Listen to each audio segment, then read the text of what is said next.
What I'm trying to do now is fit my sight. I've got this really cool adjustable sight. Can't really see it.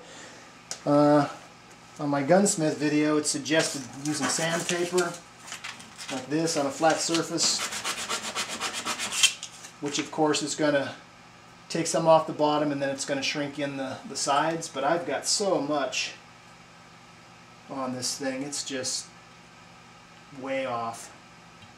So I think I'm going to have to resort to doing some filing. I'm going to take it off the back side, which I'm going to have to make straight. So I'm worried about this one. I've never done it before, and we'll see what happens. Alright, I've started it a little bit, and I have just cut a crap load off of this sight. It's just, I don't know how it's going to look when it's done. I fear the worst. But anyway, at least it's starting to go together. Okay, I think I've about got it. So what I'm doing is a little cold blue. I'm using Super Blue by Casey. Okay, that doesn't look too awful bad. I had to do the bottom, which I sanded, the front and the back. Not too bad. I'm going to try and get it in there now. I'm going to put some oil on it and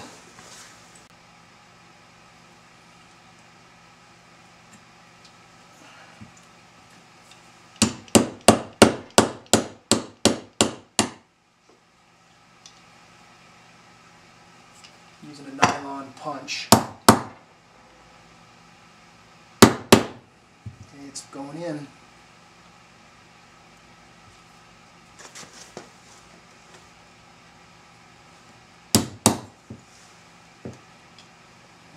Okay,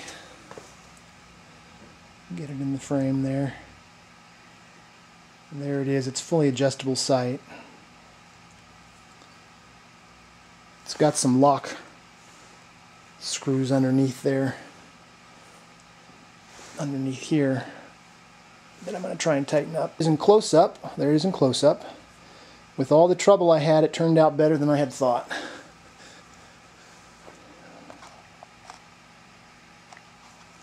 It turned out pretty good, I think. You can't see light around the dovetail, so that's good, but it sure did take a lot of work. That was a tough part to fit. Okay, for my front sight, I didn't show you me putting it in, but I got a Novak Trijicon night sight with the white dot around it to really pop. It's got that beveled edge, and putting it in was not as bad as the back sight as far as material removal, but you needed little files, so which I really didn't have. So what happened is I was using my lug file like I've been doing, and I ended up cutting into the bottom of it a little bit, into this underneath portion, not the dovetail, but where it extends over the slide.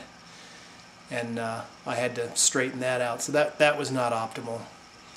For the back sight, I used my punch that has removable tips, and for the back sight I used the nylon tip, which I broke on the front sight, so yeah, don't do that. Okay, the nylon just doesn't hold up. There's not enough to pound on. So what I did is I had to go to my brass tip, and that just bam, put it right in. Like I said, I did have to remove some materials, so you're going to need one of these if you're doing sights, and some smaller files than what I had, because it just wasn't optimal. Putting the files in was the most tedious thing that I've done yet, but they're on there and they look good, so we'll see if they work.